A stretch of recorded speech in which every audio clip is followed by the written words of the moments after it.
नास्तिक लोग सबसे बड़े अंधविश्वासी हैं। कैसे?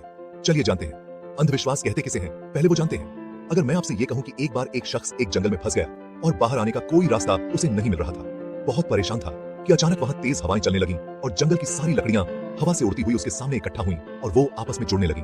और देखते ही देखते उसके आंखों के सामने एक लकड़ी से बना हवाई जहाज बन गया। फिर वो शख्स उसमें बैठा और वो हवाई जहाज उड़ा और वो उड़ते उड़ते जंगल से बाहर शहर में लैंड हुआ और इस तरह वो शख्स उस जंगल से बाहर आ गया। अब आप मुझे बताइए, क्या ऐसा मुमकिन है?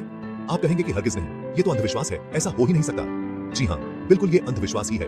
लेकिन जरा रुकिए, अब मैं एक और कहानी बताता हूँ। अंतरिक्ष में एक छोटी सी गोली थी और उसमें एक धमाका हुआ और उसमें से जो भी पदार्थ बाहर आया उससे कई बड़े बड़े गोले बन गए, तारे बन गए और उन्हीं गोलों में से एक हमारी पृथ्वी है और उसमें से एक तारा हमारा सूर्य है। ये कहानी कैसी लगी? आप सोच रहे होंगे कि ये तो बिग बैंग है, ऐसे ही तो ये हमारी कायनात बनी है और ये साइंटिफिक है। ऐसे कहते हैं कि अपने आप हुआ, किसने नहीं किया। तो पहले वाली कहानी अगर अंधविश्वास है तो ये कहानी भी बिना निर्माता के मानना सबसे बड़ा अंधविश्वास है।